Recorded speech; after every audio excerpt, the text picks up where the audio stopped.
Welcome back to the Bluechip Breakdown, Vols fans. I'm your host, Bull. We've got another video coming out to you today. Some of y'all may have seen it. I did post it on the channel that the SEC and the Big Ten are joining forces.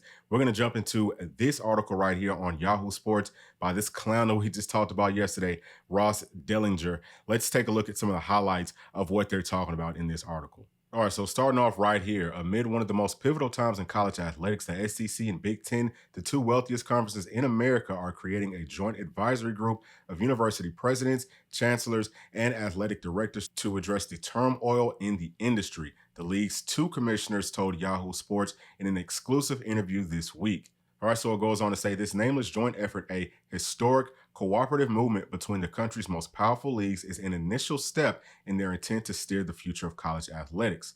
The latest example of authority shifting from the NCAA's age-old national governance model to its more prominent conferences.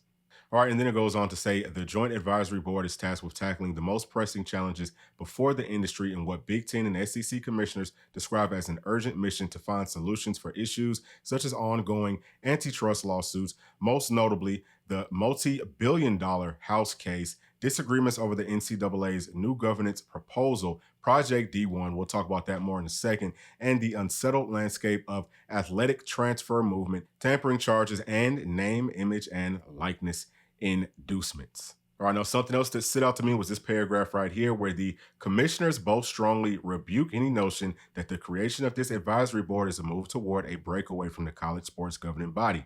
The Big Ten and SEC remain prominent members of the NCAA, both in governance and national competition, they say. The joint board does not hold unilateral authority, and they will have no motivation to simply declare anything, Sankey said.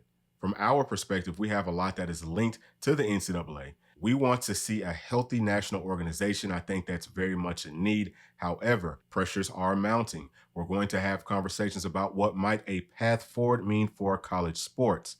Said Petty, you can see the pace that others are getting involved in college athletics is increasing, so the pace of solutions to the problems being identified has to increase. All right, so I will leave a link in the description below for those of y'all who would like to read the entire article at your own leisure. It's just too much information for me to put into this video or for me to read off in this video. But some of the highlight points, okay, was number one, right? We've got the two biggest conferences in the entire country, okay, especially whenever we're talking about football, basketball, et cetera, are joining forces now to come up with some sort of a power team, right? To be able to, I guess essentially make their own rules or, enforce their own rules. And they're also talking about getting a lot of feedback from the players, which I think is huge because really everything started because the players were getting treated unfairly. They didn't have any voice, right? They had no seat at the table. I think that we could see something similar to what we have with the NFL, where there's like a players union or something. I know some people don't like unions, but I think that that could be coming on down the line.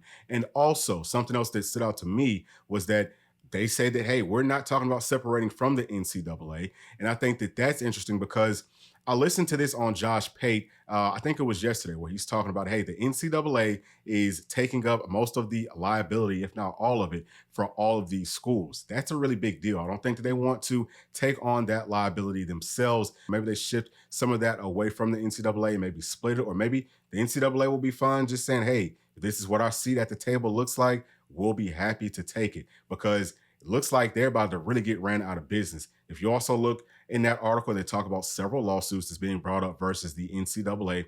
One of them is for billions of dollars that they would have to, I guess, retroactively pay, kind of like an NIL back pay, something like that. Again, y'all can check that out on your own. But back to Project D1, because we did touch on that briefly just in reading that article. So Project D1 is the proposal from the NCAA's president to every single school across the country that's part of the NCAA, saying that, hey, the institutions can now pay the players, okay? Part of that was there can be like a super conference for the teams that can pay $30,000, I think, for something like half of all of their student athletes. And so obviously that would be very beneficial to the Big Ten and to the SEC, because they could then kind of like write their own rules, make their own laws, all of that. And they were saying that that's something that could be in place as early as this August. So things were kind of already trending in this direction.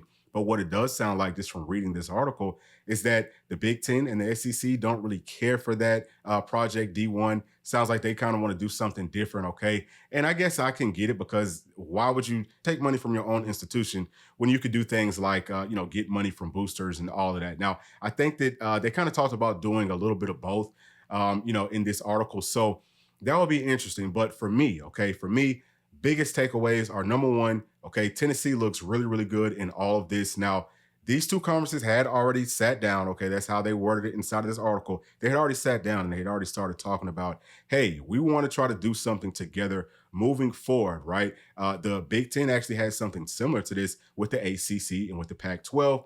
Sounds like the Big Ten kind of broke some sort of an unwritten law that they had, and once they brought in UCLA and USC to their conference. So the way that I'm looking at, the only way that something like this could have ever worked or would ever work would be with the two biggest, most powerful conferences. Because as you could see, once the Big Ten made that first little deal, okay, with the ACC and with the Pac-12, they excluded the SEC from it, because they were kind of trying to join forces to build something to, get on top of the SEC.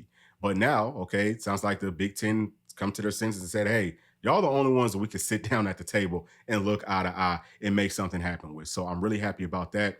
Again, Tennessee is at the forefront of this because we just made so many headlines with the way that everyone in our organization, everyone in our program, everyone, not everyone, but a lot of people across the state coming out being very vocal and supporting our volunteers. And I think that that's why this news broke when it did and the way that it did, because obviously they want to have some credit whenever people look back and say, hey, remember when college sports was part of the NCAA and then, they was able to separate from it and it's so much better now? Of course, you would want your name to be up there as one of the pioneers that helped to break away from this old, played out governing body in the NCAA. And again, man, this is a huge, huge win, or, can be potentially moving forward. This is going to be a huge win for the student athletes. And to me, that is the most important thing, even if it's not just Tennessee student athletes, okay? All of the student athletes, I think that they've all deserved to get paid for such a long time. And I'm just happy for these young kids that are going to have that opportunity to help their families and not have to struggle while they're doing it, making billions for these big organizations that aren't giving them really anything back in return. So those are just my thoughts on it. Obviously, this is a huge, huge deal. Please let me know y'all's thoughts down in the comment section. Is this a big deal, or is it just going to end up being nothing? Are things going to stay the way that they have been? I don't think that they will, but I would love to hear y'all's thoughts. So as always, thank y'all for tuning in. Please make sure to like, subscribe, hit that notification bell, share with your friends, family, and other volunteer fans, and we'll see you on the next one. Thanks. Peace.